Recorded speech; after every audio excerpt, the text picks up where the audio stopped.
Welcome to K national academy. Good evening all my dear friends. So ಇವತ್ತು ನಿಮ್ಮ ಮುಂದೆ K national academy ವತಿಯಿಂದ ಕರ್ನಾಟಕದ ಇತಿಹಾಸ ಅಲ್ಲಿ ಶಾತವಾಹನರು ಕುರಿತು ಡಿಸ್ಕಸ್ ಮಾಡಲು ಬಂದಿದ್ದೇನೆ. ಸೊ ಈಗ ನಿಮಗೆ ಗೊತ್ತಿರುವ ಹಾಗೆ ನಮ್ಮ ಕರ್ನಾಟಕದಲ್ಲಿ ಅತಿ ಹೆಚ್ಚು ದಾಖಲೆ ಮಟ್ಟಕ್ಕೆ 56,000 ನೋಟಿಫಿಕೇಶನ್ ಆಗ್ತಾ ಇದೆ. ಅದರ ಜೊತೆಗೆ ಅದರಲ್ಲಿ HSTR ಇರ್ಬೋದು, GPSTR ಇರ್ಬೋದು, PST ಇರ್ಬೋದು. ಅದೇ ರೀತಿಯಾಗಿ ಅತಿ ಹೆಚ್ಚಿನ ಮಟ್ಟದಲ್ಲಿ ಏನಪ್ಪ ಅಂದರೆ 8,000 ಹೆಚ್ಚಿನ ಉದ್ಯೋಗಗಳು ಕಾನ್ಸ್ಟೇಬಲ್ ಇದ್ದಾವೆ PC, ಮತ್ತು 600ಕ್ಕೂ ಹೆಚ್ಚು PSI ಉದ್ಯೋಗಗಳು ಕಾಣ್ತಾ ಹೋಗ್ತೀವಿ. ಅದೇ ರೀತಿಯಾಗಿ 1,500ಕ್ಕೂ ಹೆಚ್ಚು ಕ್ರೈಸ್ಟ್ ಡಿಪಾರ್ಟ್ಮೆಂಟ್, ಮೂರಾರ್ಜಿ ಆಗಿರ್ಬೋದು, ವಾರ್ಡನ್ ಆಗಿರ್ಬೋದು, ಮೌಲಾನ ಆಜಾದ್ ಆಗಿರ್ಬೋದು, ಈ ರೀತಿ ನೋಡ್ತಾ ಹೋಗ್ತಿದ್ದೀವಿ. ನೋಟಿಫಿಕೇಶನ್ ಆಗುತ್ತೆ. ಇನ್ನೇನು ನಾಳೆ ನಾಡಿದ್ದು ಅಂದರೆ ಗುರುವಾರ ದಿನ 7ನೇ ತಾರೀಕು ದಿನ ಒಂದು ಕ್ಯಾಬಿನೆಟ್ ಮೀಟಿಂಗ್ ಇದೆ. ಈಗ ಆಲ್ರೆಡಿ ಎಲ್ಲ ಫೈನಲ್ ಆಗಿದೆ ಅಂತ ಕೆಲವು ಮೂಲಗಳಿಂದ ಗೊತ್ತಾಗಿದೆ. ಅದೇ ರೀತಿಯಾಗಿ ಇನ್ನು ಕ್ಯಾಬಿನೆಟ್ ಮೀಟಿಂಗ್ನಲ್ಲಿ ಡಿಸ್ಕಸ್ ಮಾಡಲಿದ್ದಾರೆ. ಎಷ್ಟು ನಮಗೆ 56,000 ಉದ್ಯೋಗಗಳ ಪೈಕಿ ಆಲ್ಮೋಸ್ಟ್ ಎಲ್ಲ ಉದ್ಯೋಗಗಳು ಭರ್ತಿ ಮಾಡಬೇಕನ್ನೋ ಉದ್ದೇಶ ಇದೆ. ಯಾಕಂತಂದಾಗ ಮುಂಬರುವ ಚುನಾವಣೆ ಮುಂಚಿತವಾಗಿಯೇ ಇವರು ಏನು ಮಾಡ್ತಾ ಇದ್ದಾರೆ, ನೇಮಕಾತಿ ಮಾಡ್ಕೊಳ್ತಾ ಇದ್ದಾರೆ. ಆ ನೇಮಕಾತಿ ಮಾಡಿಕೊಳ್ಳುವ ಸಂದರ್ಭದಲ್ಲಿ ಅವ್ರು ಏನು ಮಾಡ್ತಾರಪ್ಪ ಅಂದರೆ ಎಲ್ಲ ಉದ್ಯೋಗಗಳನ್ನು ಅಂದರೆ ಒಳ ಮೀಸಲಾತಿ ಸಲುವಾಗಿ ನಿಂತಿತ್ತಲ್ಲ, ಆ ಒಳ ಮೀಸಲಾತಿ ಅನ್ವಯವಾಗಿ ನೇಮಕಾತಿ ಆಗುತ್ತೆ ಸ್ನೇಹಿತರೆ. ಮತ್ತೆ ಯಾವಾಗ ನೇಮಕಾತಿ ಆಗುತ್ತೋ ಗೊತ್ತಿಲ್ಲ. ಹಾಗಾಗಿ ಎಲ್ಲ ಸ್ನೇಹಿತರು ಏನು ಮಾಡಬೇಕಂದ್ರೆ ಈಗಲಿದ್ದನೇ ಅಭ್ಯಾಸ ಶುರು ಮಾಡಬೇಕಾಗುತ್ತೆ ಸ್ನೇಹಿತರೆ. ಅದೇ ರೀತಿಯಾಗಿ ನಾವು ನೋಟಿಫಿಕೇಶನ್ ಆಗಿಂದ ಗ್ಯಾರಂಟಿ ಇಲ್ಲ ಸರ್, 2 ವರ್ಷ 3 ವರ್ಷ ಆಯಿತು, ಇಲ್ಲೇ PGಯಲ್ಲಿ ಮಾಡಿದ್ದೀವಿ, ಲೈಬ್ರರಿಲಿ ಮಾಡಿದ್ದೀವಿ, ಕುಂತು ಓದಿ ಸಾಕಾಗಿದೆ, ಮುನ್ನೆ ಇನ್ನೇನು ಸಾಕಪ್ಪ ಅಂತೇಳಿ ಮನೆಗೆ ಬರೋದಲ್ಲ. ಇನ್ನು ಇಷ್ಟು 2 ವರ್ಷ 3 ವರ್ಷ ಕಾದಿದ್ದೀರಿ, ಇನ್ನು 2 ತಿಂಗಳು ಅಥವಾ 3 ತಿಂಗಳ ಕಾದರೆ ನಿಮ್ಮ ಭವಿಷ್ಯ ಉಜ್ವಲವಾಗುತ್ತಂತ ಹೇಳ್ತಾ ಇದ್ದೀನಿ. ಎಲ್ಲರಿಗೂ ಕೂಡ ನಾನು ಒಳ್ಳೆಯದಾಗಲಿ ಅಂತ ಭಾವಿಸ್ತಾ ನಮ್ಮ ಕ್ಲಾಸನ್ನು ಸ್ಟಾರ್ಟ್ ಮಾಡ್ತಾ ಇದ್ದೀನಿ ಸ್ನೇಹಿತರೆ. ಯಾರು ನರ್ವಸ್ ಆಗಬಾರ್ದು. ನೋಟಿಫಿಕೇಶನ್ ಕಡ್ಡಾಯವಾಗಿ ಆಗುತ್ತೆ. ಗುರುವಾರ ದಿನ ಒಂದು ಕ್ಯಾಬಿನೆಟ್ ಮೀಟಿಂಗ್ ಇದೆ. ಕ್ಯಾಬಿನೆಟ್ ಮೀಟಿಂಗ್ ಆದ 2-3 ದಿನದಲ್ಲಿ ಅಥವಾ 4 ದಿನದಲ್ಲಿ ನೋಟಿಫಿಕೇಶನ್ ಆಗುವ ಸಾಧ್ಯತೆ 100ಕ್ಕೆ 100 ಇದೆ. ಅದರಲ್ಲಿ ಯಾವುದೇ ಡೌಟ್ ಬೇಡ ಸ್ನೇಹಿತರೆ. ಓಕೆ, ಈಗ ನೋಡ್ತಾ ಹೋಗೋಣ ಸ್ನೇಹಿತರೆ. ನಮ್ಮ ಚಾನಲನ್ನು ಯಾರೆಲ್ಲ ಹೊಸದಾಗಿ ನೋಡ್ತಾ ಇದ್ದೀರಲ್ಲ ಅವರು ಸಬ್ಸ್ಕ್ರೈಬ್ ಆಗಿ, ಅದೇ ರೀತಿಯಾಗಿ ಇಷ್ಟ ಆದರೆ ಲೈಕ್ ಮಾಡಿ ಮತ್ತು ಶೇರ್ ಮಾಡಿ. ಸೊ ಇವತ್ತು ನಿಮ್ಮ ಮುಂದೆ ತರ್ತಕ್ಕಂಥ ಟಾಪಿಕ್ ಯಾವುದು ಬಂದರೆ ಕರ್ನಾಟಕದ ಇತಿಹಾಸ.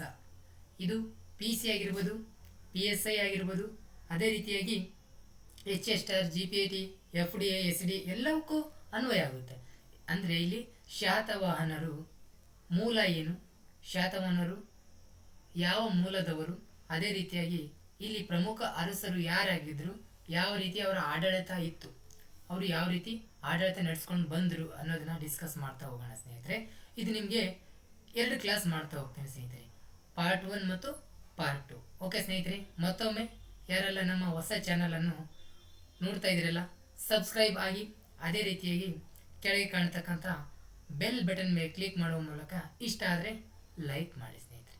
ಓಕೆನಾ? ಟೈಮ್ ವೇಸ್ಟ್ ಮಾಡೋದು ಬೇಡ ಸ್ನೇಹಿತರೆ, ನರ್ವಸ್ ಕೂಡ ಆಗಬೇಡಿ. ನಿಜವಾಗ್ಲೂ ಹೇಳ್ತಾ ಇದ್ದೀನಿ ಸ್ನೇಹಿತರೆ, ನಮ್ಮ ಹಳ್ಳಿ ಗ್ರಾಮೀಣ ಪ್ರದೇಶದ ನಮ್ಮ ಸ್ನೇಹಿತರಿಗೆ ಒಂದು ಮಾತು ಏನಪ್ಪ ಅಂದರೆ, ನಮ್ಮ ತಂದೆ ತಾಯಿ ಆಗಿರ್ಬೋದು ಎಷ್ಟು ಕಷ್ಟಪಟ್ಟು ನಮ್ಮನ್ನು ಇಲ್ಲಿವರೆಗೂ ಓದಿಸಿದಾರಲ್ಲ, ಅವ್ರಿಗೆ ಪ್ರತಿಫಲವಾಗಿ ನಾವು ಏನಾದರೂ ಒಂದು ಅಚೀವ್ ಮಾಡಿ ಕೊಡಬೇಕಂತಂದರೆ ನಾವು 3 ತಿಂಗಳ ನಾವು ಕಷ್ಟಪಟ್ಟು ಓದಬೇಕು. 3 ತಿಂಗಳ ಸಾಕು ಸ್ನೇಹಿತರೆ. ಈಗ ನೋಟಿಫಿಕೇಶನ್ ಆಯ್ತಂದರೆ ಆಗಸ್ಟ್ ಸೆಪ್ಟೆಂಬರ್ ಅಥವಾ ಎಂಡಿಂಗಲ್ಲಿ ಕೂಡ ಏನಾಗುತ್ತಪ್ಪ ಅಂತಂದಾಗ ಎಕ್ಸಾಮ್ ಆಗುವಂಥ ಸಂದರ್ಭ ಇದೆ. ಹಾಗಾಗಿ ಸ್ವಲ್ಪ ಈಗಲಿದ್ದ ಅಭ್ಯಾಸ ಶುರು ಮಾಡಿದ್ರೆ ಕವರ್ ಮಾಡ್ಬೋದು ಸ್ನೇಹಿತರೆ. ಓಕೆನಾ? ಓಕೆ, ಸ್ಟಾರ್ಟ್ ಮಾಡೋಣ. ಸೊ ನೋಡಿ, ಕರ್ನಾಟಕ ಇತಿಹಾಸ ಅಲ್ಲಿ ನಾನು ತೆಗೆದುಕೊಂಡಿರ್ತಕ್ಕಂಥ ಟಾಪಿಕ್ ಯಾವುದಪ್ಪ ಅಂತಂದರೆ ಶಾತವಾಹನರು. ಶಾತವಾಹನರು ಏನು? ಶಾತವಾಹನರು ಅಂತಂದಾಗ ಇವರು ಮೌರ್ಯರ ನಂತರ ದಕ್ಷಿಣ ಭಾರತವನ್ನು ಆಳ್ವಿಕೆ ಮಾಡಿದ ಒಂದು ಪ್ರಮುಖ, ಅಂದರೆ ಇಲ್ಲಿ ಅಂದರೆ ಭಾರತದಲ್ಲಿ ಆಡಳಿತ ಮಾಡಿದಂತಹ ಮೌರ್ಯರ ನಂತರದಲ್ಲಿ ದಕ್ಷಿಣ ಭಾರತ, ನಮ್ಮ ಈ ದಕ್ಷಿಣ ಭಾರತದಲ್ಲಿ ಆಡಳಿತ ಮಾಡಿರ್ತಕ್ಕಂಥ ಒಂದು ಪ್ರಮುಖ ಮನೆತ ಈ ಭಾರತ. ಇದು ದಕ್ಷಿಣ ಭಾರತ ಅಲ್ವಾ? ಈ ದಕ್ಷಿಣ ಭಾರತದಲ್ಲಿ ಆಡಳಿತ ಮಾಡಿರ್ತಕ್ಕಂಥ ಪ್ರಥಮ ಪ್ರಮುಖ ಒಂದು ಕರ್ನಾಟಕದ ಶಾತವಾಹನರು ಅಂತ ಹೇಳಿದ್ರೆ ತಪ್ಪಾಗಲಾರದು ಅಂತ ನಾವು ಹೇಳ್ಬೋದು. ದಕ್ಷಿಣ ಭಾರತ ಆಳ್ವಿಕೆ ಮಾಡಿದ ಮೊದಲ ರಾಜಮನೆತನ ಕೂಡ ಅಂತ ಹೇಳ್ಬೋದು ಹೌದಾ. ಅದೇ ರೀತಿ ಇವರು ಮೌರ್ಯರಿಗೆ ಸಾಮಂತರಾಗಿದ್ದರು. ಅಂದ್ರೆ ಆ ಕಡೆ ಮೌರ್ಯರು ಆಡಳಿತ ಮಾಡಿದ್ರೆ ಈ ಕಡೆ ಇವರು ಆಡಳಿತ ಮಾಡ್ತಾ ಇದ್ರು. ಯಾರು? ಶಾತವಾಹನರು. ಮೌರ್ಯರು ಇವ್ರದ್ದು ಎಟ್ ಎ ಟೈಮ್ ಅಂದ್ರೆ ರಾಜವಂಶವು ಆಡಳಿತಕ್ಕೆ ಭಾಗಿಯಾಗ್ತಿತ್ತು ಅಂತ ಹೇಳ್ಬೋದು. ಶಾತವಾಹನರ ಮನೆತನದ ಸ್ಥಾಪಕ ಯಾರು? ನೋಡ್ರಿ, ಶಾತವಾಹನರು ಸ್ಥಾಪಕ ಅಂತ ನಮ್ಗೆ ಗೊತ್ತು, ಶಿಮುಖ. ಸೊ ಇನ್ನೊಂದು ಶಾತವಾಹನರ ಮೂಲ ನೋಡೋದಾದ್ರೆ ಇವರು ಯಾವ ಪ್ರದೇಶದವರು? ಮೂಲ ಅಂದ್ರೆ ಯಾವ ಪ್ರದೇಶದವರು ಅಂದ್ರೆ ನಮಗೆ ಒಬ್ಬ ಮಹಾನ್ ವ್ಯಕ್ತಿ, ಇತಿಹಾಸ ವ್ಯಕ್ತಿ ಹೇಳ್ತಾರೆ ಏನಪ್ಪಾ ಅಂತಂದ್ರೆ ವಿ ಎ ಸ್ಮಿತ್ ಹೇಳ್ತಾರೆ. ಮತ್ತೆ ಅವ್ರ ಜೊತೆಗೆ ಆರ್ ಡಿ ಬಂಡರ್ಕರ್ ಅವರು ಹೇಳ್ತಾರೆ. ಅವರು ಶಾತವಾಹನರನ್ನು ತೆಲುಗು ಮೂಲದವರು ಅಥವಾ ಆಂಧ್ರ ಮೂಲದವರು ಅಂತ ಇವರು ಹೇಳಿಕೆ ನೀಡ್ತಾರೆ. ಆಂಧ್ರ ಮೂಲದವರು.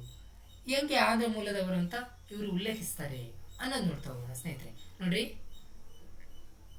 ಶಾತವಾಹನರು ಆಂಧ್ರ ಮೂಲದವರು ಅಥವಾ ತೆಲುಗು ಮೂಲದವರು ಅಂತೂ ಯಾರು ಕರೆದಿದ್ದಾರೆ ಅಂತ ಕ್ವಶನ್ ರೈಸ್ ಆಗ್ಬೋದು.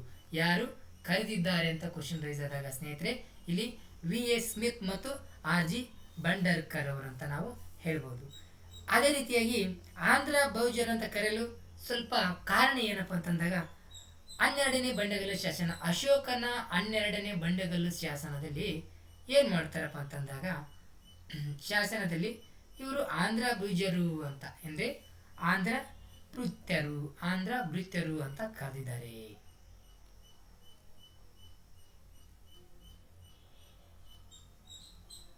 ನೋಡಿ, ಅಶೋಕನ 12ನೇ ಶಾಸನದಲ್ಲಿ ಶಾತವಾಹನರನ್ನು ಆಂಧ್ರ ಭೃತ್ಯರು ಅಂತ ಕರೆದಿದ್ದಾರೆ ಅಂತ ನಾವು ಇಲ್ಲಿ ಹೇಳಬಹುದಾಗಿದೆ. ಹಾಗಾಗಿ ವಿ ಎಸ್ ಸ್ಮಿತ್ ಅವರು ಇವರು ಆಂಧ್ರದ ಮೂಲದವರು ಅಂತ ನಮಗೆ ಹೇಳಿಕೆ ನೀಡಿದ್ದಾರೆ ಅಂತ ನಾವು ಹೇಳ್ಬೋದು. ಹಾಗಾದ್ರೆ ಇವರ ಮೂಲ ಪುರುಷ ಅಥವಾ ಸ್ಥಾಪಕ ಯಾರು? ಶಿಮುಖ ಕೇಳ್ಬೋದು. ಶಾತವಾಹನರ ಮೂಲ ಪುರುಷ ಯಾರು ಅಂತಲೂ ಕೇಳ್ಬೋದು, ಅಥವಾ ಶಾತವಾಹನರ ಮನೆತನದ ಸ್ಥಾಪಕ ಯಾರು ಅಂತ ಕೇಳ್ಬೋದು. ಹೇಳಿಕೆಗಳು ಸ್ಟೇಟ್ಮೆಂಟ್ ಕೂಡ ಇತ್ತೀಚೆಗೆ ಬಹಳ ಬರ್ತಾ ಇದಾವೆ ಸ್ನೇಹಿತರೆ. ಆ ಸ್ಟೇಟ್ಮೆಂಟ್ ಕೂಡ ನಾವು ನೋಡ್ತಾ ಹೋಗ್ಬೇಕಾಗುತ್ತೆ. ಯಾರು ಅಂತಂದಾಗ ಶಿಮುಖ. ಇದರ ರಾಜಧಾನಿ ಅಥವಾ ಇವರ ರಾಜಧಾನಿ ಯಾವುದಂದ್ರೆ ಪ್ರತಿಷ್ಠಾನ ಅಥವಾ ಪೈಥಾನ್ ಅಂತ ನಾವು ಕರಿಬಹುದು. ಹಾಗಾದ್ರೆ ನಮ್ಗೆ ಗೊತ್ತಾಯ್ತು ಯಾರು ಸ್ಥಾಪನೆ ಮಾಡಿದ್ರು. ಅದೇ ರೀತಿಯಾಗಿ ಇವರ ರಾಜಧಾನಿ ಯಾವುದು ಅಂತ ಗೊತ್ತಾಯ್ತು. ಆಂಧ್ರ ಮೂಲದವರು ಯಾರು ಅಂತ ಕರೆದರು, ಶಾತವಾಹನರನ್ನು ಆಂಧ್ರ ಮೂಲದವರು ಅಂತ ಕರೆದವರು ಯಾರು ಅಂತ ಗೊತ್ತಾಯ್ತು. ಅದೇ ರೀತಿಯಾಗಿ ಈ ಮನೆತನದ ಲಾಂಛನ ಯಾವುದಪ್ಪ ಅಂದ್ರೆ ವರುಣ. ಈ ಮನೆತನದ ಲಾಂಛನ ಯಾವುದಂದ್ರೆ ವರುಣ ಅಂತ ನಾವು ಹೇಳ್ಬೋದು. ನೋಡಿ, ಈ ಮನೆತನದ ಮೂಲ ಪುರುಷ ಶಿಮುಖ. ಈ ಮನೆತನದ ಮೂಲ ಪುರುಷ ಯಾರು? ಶಿಮುಖ ಅಂತ ನಾವು ಹೇಳ್ಬೋದು ಸ್ನೇಹಿತರೆ. ಅದೇ ರೀತಿಯಾಗಿ ಶಿಮುಖನಿಗೆ ಕೆಲವು ಬಿರುದುಗಳಿರ್ತವೆ. ನೋಡ್ರಿ, ಶಿಮುಖನಿಗೆ ಕೆಲವು ಬಿರುದುಗಳಿರ್ತವೆ. ಅವು ಏನೆಲ್ಲ ಬಿರುದಿದ್ವು ಅನ್ನೋದು ನೋಡೋದಾದ್ರೆ ನೋಡಿ,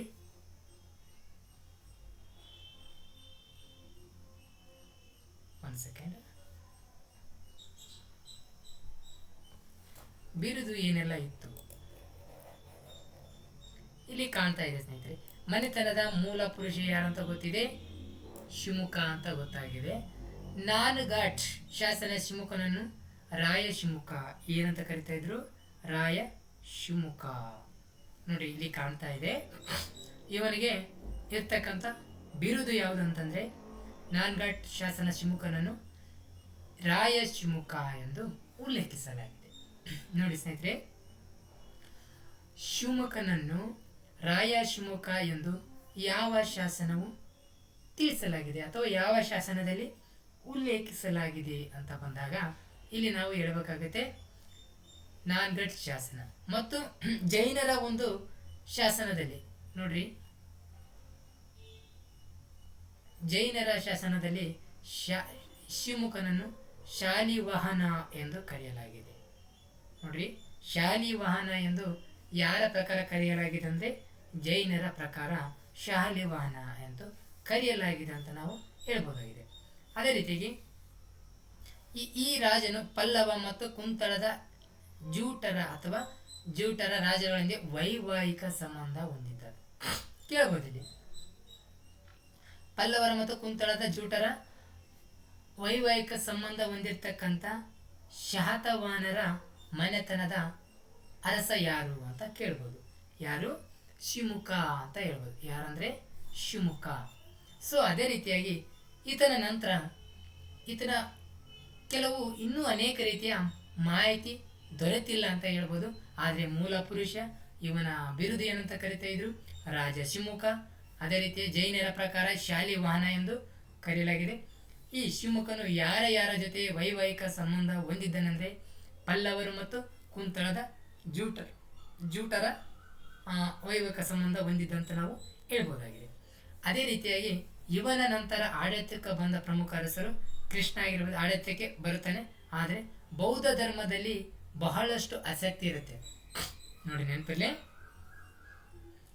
ನಾಸಿಕ್ದಲ್ಲಿ ಬೌದ್ಧ ಗುಹಾಲಯವನ್ನು ಕಟ್ಟಿದವರು ಯಾರಂದ್ರೆ 1ನೇ ಕೃಷ್ಣ.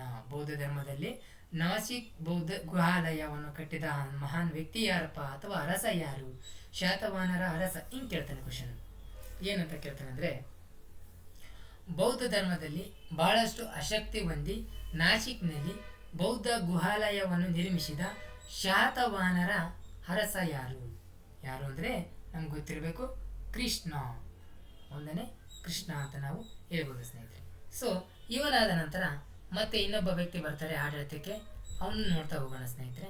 ನೋಡಿ ಸ್ನೇಹಿತರೆ, ಮತ್ತೊಮ್ಮೆ ಯಾರೆಲ್ಲ ಹೊಸದಾಗಿ ನೋಡ್ತಾ ಇದ್ದೀರಿ ಅವರು ಸಬ್ಸ್ಕ್ರೈಬ್ ಮಾಡೋದು ಮಾತ್ರ ಮರಿಬೇಡಿ, ಓಕೆನಾ?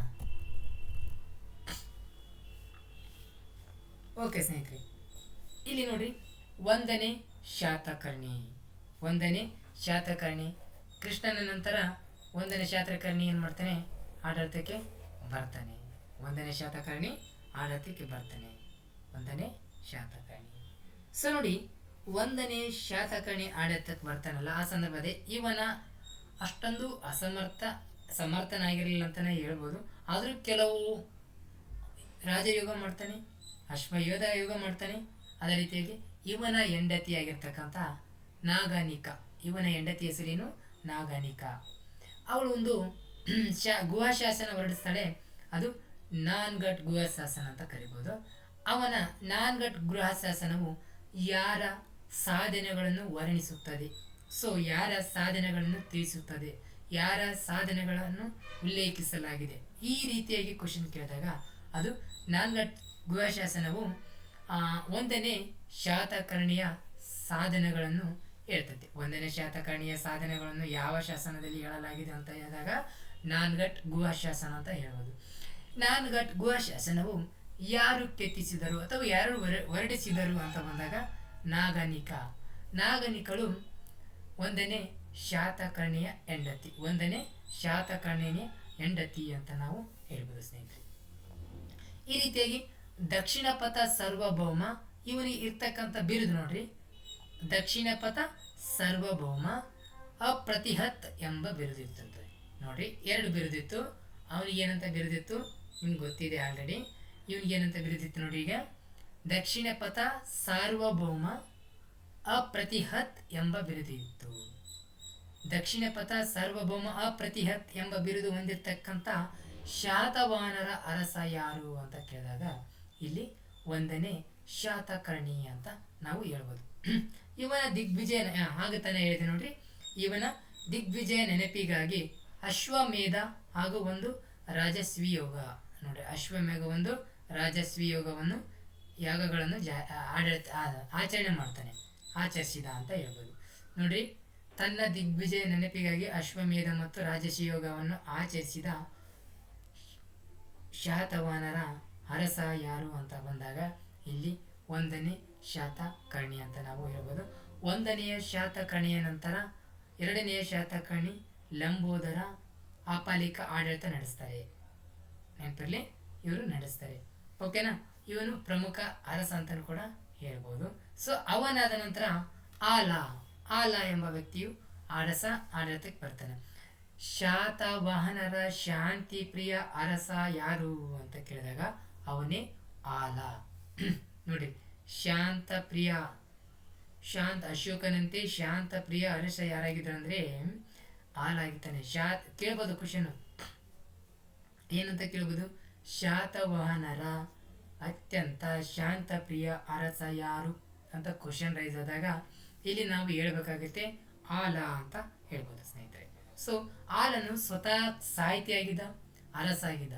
ಸಾಹಿತಿಯಾಗಿ ಇವನು ಪ್ರಾಕೃತ ಭಾಷೆಯಲ್ಲಿ ಗಾಥಾ ಸಪ್ತಸತಿ, ನೋಡಿ ಗಾಥಾ ಸಪ್ತಸತಿ ಎಂಬ ಕೃತಿ ರಚಿಸ್ತಾನೆ. ಯಾವ ಭಾಷೆಯಲ್ಲಿದೆ ಅಂದಾಗ ಪ್ರಾಕೃತ ಭಾಷೆಯಲ್ಲಿದೆ. ಸೊ ನೋಡಿ, ನೆನಪಿರಲಿ ಸ್ನೇಹಿತರೆ, ಪ್ರಾಕೃತ ಭಾಷೆಯಲ್ಲಿ ಗಾಥಾ ಸಪ್ತಸತಿ ಎಂಬ ಕೃತಿಯನ್ನು ರಚಿಸಿದವರು ಯಾರು ಅಂದರೆ ಆಲ. ಹಂಗನು ಕೇಳ್ಬೋದು, ಮತ್ತೆ ಹಿಂಗನು ಕೇಳ್ತಾನೆ. ಏನು ಅಂದರೆ ಗಾಥಾ ಸಪ್ತಸತಿ ಇದು ಯಾವ ಭಾಷೆಯಲ್ಲಿ ರಚನೆಗೊಂಡಿದೆ? ಇದು ಪ್ರಾಕೃತ ಭಾಷೆಯಲ್ಲಿ ರಚನೆಯಾಗಿದೆ. ಒಂದು ಸೆಕೆಂಡ್, ಇಲ್ಲಿ ಪ್ರಾಕೃತ ಭಾಷೆಯಲ್ಲಿ ಗಾಥಾ ಸಪ್ತಸತಿ ರಚನೆಯಾಗಿದೆ ಅಂತ ನಾವು ಹೇಳ್ಬೋದು. ಇವನ ಆಸ್ಥಾನದ ಕವಿಯಾಗಿರ್ತಕ್ಕಂಥ ಗುಣಾಢ್ಯನ ಒಂದು ಕೃತಿ ಬರೀತಾನೆ, ಅದು ಬೃಹತ್ ಕಥಾ. ಏನಂದ್ರೆ ಬೃಹತ್ ಕಥಾ ಎಂಬ ಒಂದು ಕೃತಿಯನ್ನು ಬರೀತಾನೆ. ಯಾರು ಬರೀತಾರೆ ಅಂದ್ರೆ ಗುಣಾಢ್ಯ. ಬೃಹತ್ ಕಥಾ ಅದು ಯಾವ ಭಾಷೆಯಲ್ಲಿದೆ? ಅದು ಕೂಡ ಪ್ರಾಕೃತ ಭಾಷೆಯಲ್ಲಿದೆ. ನೋಡಿ, ಗುಣಾಢ್ಯ ಯಾರ ಆಸ್ಥಾನದಲ್ಲಿದ್ದಂದ್ರೆ ಆಲನ ಆಸ್ಥಾನದಲ್ಲಿ ಇರ್ತಾನೆ. ಇವನು ಬರೆದಿರ್ತಕ್ಕಂಥ ಕೃತಿ ಯಾವುದು ಅಂತಂದಾಗ ಪ್ರಾಕೃತ ಭಾಷೆಯಲ್ಲಿ ಬೃಹತ್ ಕಥಾ. ಅದೇ ರೀತಿಯಾಗಿ ಸರ್ವವರ್ಮನು ಬರೆದಿದ್ದ ಕಾತಂತ್ರ ವ್ಯಾಕರಣ ಎಂಬ ಕೃತಿಯನ್ನು ಬರೆದವರು ಯಾರು ಅಂತಂದಾಗ ಇಲ್ಲಿ ನಾವು ಹೇಳ್ಬೇಕಾಗತ್ತೆ. ಮತ್ತೆ ಆಲ ಅನ್ಬೇಡ್ರಿ, ಸರ್ವವರ್ಮ ಯಾರ ಆಸ್ಥಾನದಲ್ಲಿದ್ದ? ಆಲನ ಆಸ್ಥಾನದಲ್ಲಿದ್ದ. ಆಲನು ಬರೆದಿರ್ತಕ್ಕಂಥ ಕೃತಿ ಬೇರೆ, ಗುಣಾಢ್ಯನು ಬರೆದಿರ್ತಕ್ಕಂಥ ಕೃತಿ ಬೇರೆ, ಸರ್ವವರ್ಮನು ಬರೆದಿರ್ತಕ್ಕಂಥ ಕೃತಿ ಬೇರೆ, ಆದರೆ ಭಾಷೆ ಒಂದೇ ಆಗಿತ್ತು. ಅದು ಯಾವ ಭಾಷೆ? ಪ್ರಾಕೃತ ಭಾಷೆ. ಪ್ರಾಕೃತ ಭಾಷೆ ಆಗಿತ್ತು. ಇಲ್ಲಿ ನೋಡ್ರಿ, ಆಲನು ಈಗಿನ ಶ್ರೀಲಂಕಾ ಸೀಲೋನ್ ಅಂತ ಅವಾಗಿನ ಹೆಸರು, ಸೀಲೋನಿನ ಮೇಲೆ ದಾಳಿ ಮಾಡಿ ಅಲ್ಲಿನ ರಾಜಕುಮಾರಿಯನ್ನು ಮದುವೆಯಾಗ್ತಾನೆ ಅಂತ ಕೆಲವು ಮೂಲಗಳಿಂದ ತಿಳಿದು ಬರುತ್ತೆ. ಅದು ನಿಜ ಎಷ್ಟೋ ಸುಳ್ಳಷ್ಟೋ, ಆದರೆ ಮೂಲಗಳಿಂದ ತಿಳಿದು ಬಂದಿದ್ದು ನಾವು ನೋಡ್ತಾ ಹೋಗ್ತೀವಿ ಸ್ನೇಹಿತರೆ. ಇಷ್ಟು ಆಲನು ಮಾಡಿರ್ತಕ್ಕಂಥ ಕೆಲವು ಸಾಧನೆ. ಇನ್ನೂ ಅನೇಕ ಸಾಧನೆ ಇದಾವೆ ಮುಂದೆ, ಆಡಳಿತದಾಗ ಆಗಿರ್ಬೋದು, ಅವ್ರ ರಾಜಕೀಯ ಆಡಳಿತ, ಸಾಮಾಜಿಕ ಆಡಳಿತ, ಅದರಲ್ಲಿ ನೋಡ್ತಾ ಹೋಗೋಣ ಸ್ನೇಹಿತರೆ. ಇಲ್ಲಿ ಅಷ್ಟೇ ನೆನ್ಪಿಟ್ಕೊಳ್ರಿ, ಇವನು ಶಾಂತಿ ಅರಸ, ಇವನು 17ನೇ ಅರಸ. ಇವನು ಬರೆದಿರ್ತಕ್ಕಂಥ ಕೃತಿ ಗಾಥಾ ಸಪ್ತಸತಿ ಯಾವ ಭಾಷೆಯಲ್ಲಿದೆ? ಪ್ರಾಕೃತ ಭಾಷೆಯಲ್ಲಿದೆ. ಅದೇ ರೀತಿಯಾಗಿ ಇವನ ಆಸ್ಥಾನದ ಕವಿ ಗುಣಾಢ್ಯ, ಇವನು ಬರೆದಿರ್ತಕ್ಕಂಥ ಕೃತಿ ಯಾವುದಪ್ಪ ಅಂತಂದಾಗ ಪ್ರಾಕೃತ ಭಾಷೆಯಲ್ಲಿರ್ತಕ್ಕಂಥ ಬೃಹತ್ ಕಥಾ. ಅದೇ ರೀತಿಯಾಗಿ ಸರ್ವವರ್ಮನು ಕಾತಂತ್ರ ವ್ಯಾಕರಣ ಎಂಬ ಕೃತಿಯನ್ನು ಬರೀತಾನೆ. ಇಷ್ಟು ನಾವು ಅವನ ಬಗ್ಗೆ ನೋಡ್ತಾ ಹೋಗೋಣ. ಅದೇ ರೀತಿ ಆಡಳಿತ ನೋಡಿದಾಗ ಇನ್ನೂ ಕೆಲವು ಬರ್ತವೆ, ಅವನು ಕೂಡ ನೋಡ್ತಾ ಹೋಗೋಣ ಸ್ನೇಹಿತರೆ. ಇವನಾದ ನಂತರ ಗೌತಮಿ ಪುತ್ರ ಶಾತಕರ್ಣಿಯು ಶಾತವಾಹನರ ಅತ್ಯಂತ ಪ್ರಮುಖ ಅರಸ. ಶಾತವಾಹನರಲ್ಲಿ ಅತ್ಯಂತ ಪ್ರಮುಖ ಅರಸ ಯಾರಂದ್ರೆ ಗೌತಮಿ ಪುತ್ರ ಶಾತಕರ್ಣಿ. ಶಾತವಾಹನರ ಪ್ರಮುಖ ಅರಸ ಗೌತಮಿ ಪುತ್ರ ಶಾತಕರ್ಣಿ. ಒಬ್ಬ ಸಮರ್ಥ ಆಡಳಿತ ನಿರ್ವಹಣೆ ಮಾಡಿಕೊಂಡು ಹೋಗುವ, ಸಾಮಾಜಿಕವಾಗಿ, ಆರ್ಥಿಕವಾಗಿ, ರಾಜಕೀಯವಾಗಿ ಎಲ್ಲ ರೀತಿಯಲ್ಲಿ ಕೂಡ ಇವನು ಸಮರ್ಥ ಹೊಂದಿರ್ತಾನೆ. ಇವನು ಶಾತವಾಹನರ 23ನೇ ಅರಸನಾಗಿದ್ದ. 23ನೇ ಅರಸನಾಗಿದ್ದ ಯಾರು? ಇಲ್ಲಿ ಗೌತಮಿ ಪುತ್ರ ಶಾತಕರ್ಣಿ. ಇವನ ತಂದೆ ಶಿವಸ್ವಾತಿ. ನೋಡಿ ಒಂದು ಸೆಕೆಂಡು, ಇಲ್ಲಿ ಗೌತಮಿ ಪುತ್ರ ಶಾತಕರ್ಣಿಯು ಪ್ರಮುಖ ಅರಸ ಅಂತ ನಾವು ಹೇಳ್ಬೋದು. ಇವನ ತಂದೆ ಶಿವಸ್ವಾತಿ ಕರ್ಣ. ನೋಡ್ರಿ, ಇವನ ತಂದೆ ಶಿವಸ್ವಾತಿ ಕರ್ಣ, ತಾಯಿ ಗೌತಮಿ ಬಾಲಶ್ರೀ. ನೋಡ್ರಿ, ಇವನ ತಂದೆ ಹೆಸರು ಶಿವಸ್ವಾತಿ ಕರ್ಣ, ಅದೇ ರೀತಿಯಾಗಿ ತಾಯಿ ಹೆಸರು ಗೌತಮಿ ಬಾಲಶ್ರೀ. ಇವರ ಪ್ರಮುಖ ಬಿರುದುಗಳು ಏನಾಗಿತ್ತು? ಗೌತಮಿ ಪುತ್ರ ಶಾತಕರ್ಣಿ ಅತ್ಯಂತ ಪ್ರಮುಖ ಅರಸ ಅಂತ ನಾವು ಹೇಳ್ಬೋದು. ಇವನು ಅನೇಕ ರೀತಿಯ ಒಂದು ನಾಸಿಕ್ ಪ್ರಶಸ್ತಿ ಶಾಸನ ಆಗಿರ್ಬೋದು, ಒಂದು ಇವನ ನಾಸಿಕ್ ಪ್ರಶಸ್ತಿ ಶಾಸನ ಇದೆಯಲ್ಲ, ಒಂದು ಸೆಕೆಂಡು,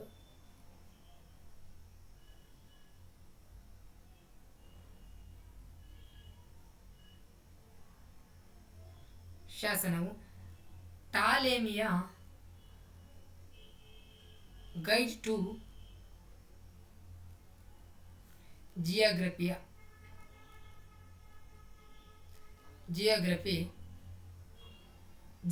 ಕೃತಿಯಲ್ಲಿ ಏನಾಗಿದೆ ಒಳಗೊಂಡಿದೆ.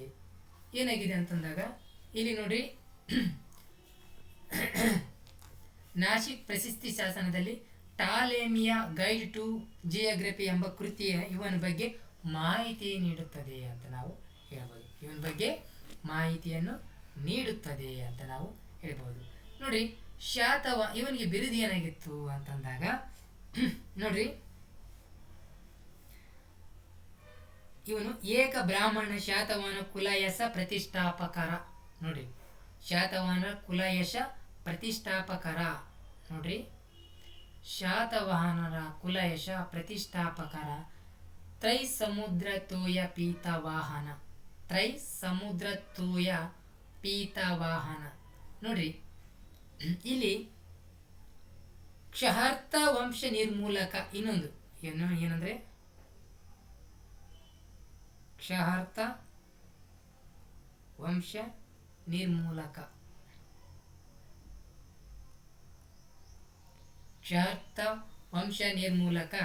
ಶಾಲವಾಹನ ಕುಲಯಶ ಪ್ರತಿಷ್ಠಾಪಕರ ತ್ರೈ ಸಮುದ್ರ ತೋಯ ಪೀತವಾಹನ.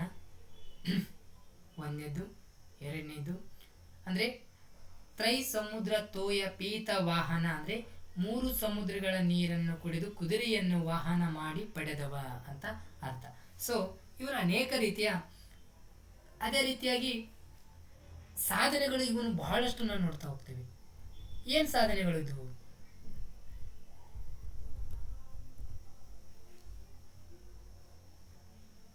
ಸೈನಿಕ ಸಾಧನ. ನೋಡ್ರಿ, ಸೈನಿಕ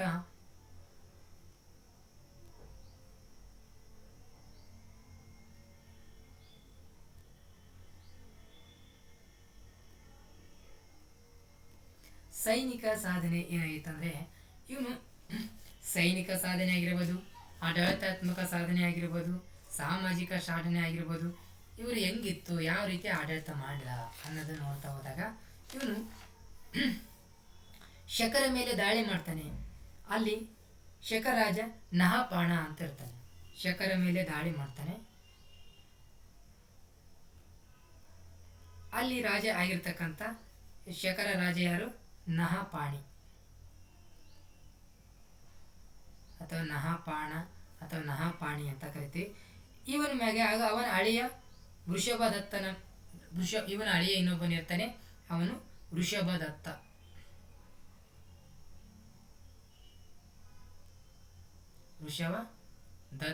ಇವನನ್ನು ಕೊಂದು ಏನ್ ಮಾಡ್ತಾನೆ?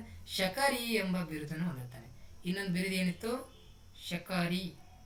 ಸೊ ನೆನಪಲ್ಲಿ, ಸೈನಿಕ ಸಾಧನೆಯಲ್ಲಿ ಶಕರ ರಾಜನಾಗಿರ್ತಕ್ಕಂಥ ನಹಾಪಾಣೆ ವೃಷದತ್ತನ ಮೇಲೆ ದಾಳಿ ಮಾಡಿ ಅಲ್ಲಿ ಶಕಾರಿ ಎಂಬ ಬಿರುದು ಪಟ್ಕೊಳ್ತಾನೆ. ಸೌರಾಷ್ಟ್ರ ಆಗಿರ್ಬೋದು, ಮಹಾರಾಷ್ಟ್ರ, ಮಾಳ್ವಾ, ಸೌರಾಷ್ಟ್ರ, ಅದೇ ರೀತಿಯಾಗಿ ಮಾಳ್ವಾ, ಅದೇ ರೀತಿಯಾಗಿ ಶಕರ ನಾಣ್ಯಗಳ ಮೇಲೆ ಕೂಡ ತನ್ನ ವಿಜಯೋತ್ಸವವನ್ನು ಆಚರಿಸ್ತಾನೆ. ಅಂದ್ರೆ ಶಕರ ನಾಣ್ಯಗಳ ಮೇಲೆ ತನ್ನ ವಿಜಯದ ಸಂಕೇತವನ್ನು ಏನ್ ಮಾಡ್ತಾನಪ್ಪ ಅಂತಂದಾಗ ಅಚ್ಚು ಹಾಕಿಸ್ತಾನೆ. ಇದು ಹೆಂಗ್ ಗೊತ್ತಾಗಿತ್ತಂದ್ರೆ, ಶಕರ ನಾಣ್ಯಗಳ ಮೇಲೆ ಶಾತವಾಹನರ ಮುದ್ರೆಗಳು ಇದ್ದುದು ನಾವು ಕಾಣ್ತಾ ಇದೀವಿ. ಶಕರ ನಾಣ್ಯಗಳ ಮೇಲೆ ಮುದ್ರೆಗಳ ಇದ್ದುದನ್ನು ನಾವು ಕಾಣ್ತಾ ಹೋಗ್ತೀವಿ. ಹೌದಾ? ಇದು ಆಡಳಿತಾತ್ಮಕ ಸಾಧನೆಗಳು ಏನಪ್ಪಾ ಅಂತಂದ್ರೆ, ಗೋವರ್ಧನ ಜಿಲ್ಲೆಯಲ್ಲಿ ಬೆನಕವಟ ಎಂಬ ನಗರ ನಿರ್ಮಾಣ ಮಾಡ್ತಾನೆ. ಇನ್ನೊಂದು ಬೆನಕವಟ.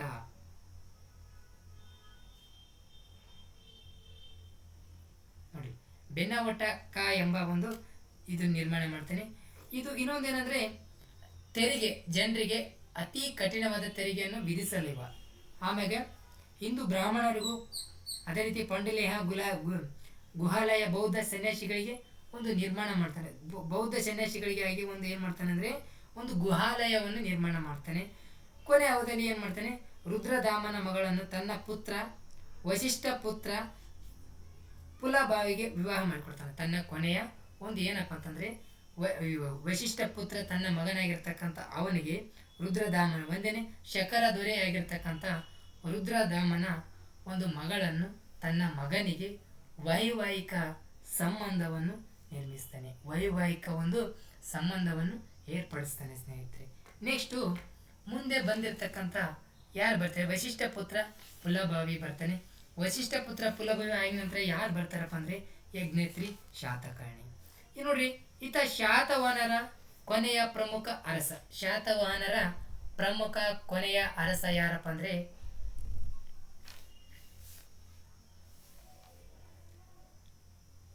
ಇನ್ನೊಂದು ಅಮರಾವತಿ. ಈಗ ಅಮರಾವತಿಯಲ್ಲಿ ಒಂದು ಬೌದ್ಧ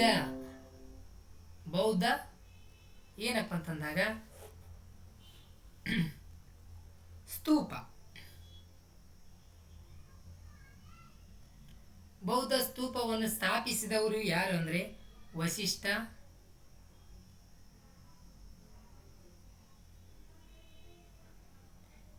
ಪುತ್ರ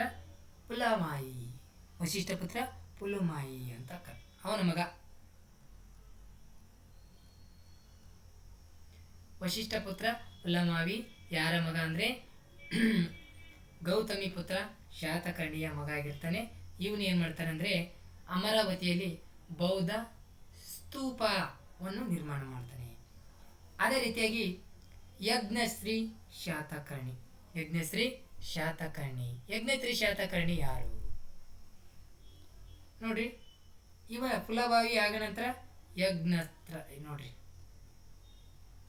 ಯಜ್ಞಶ್ರೀ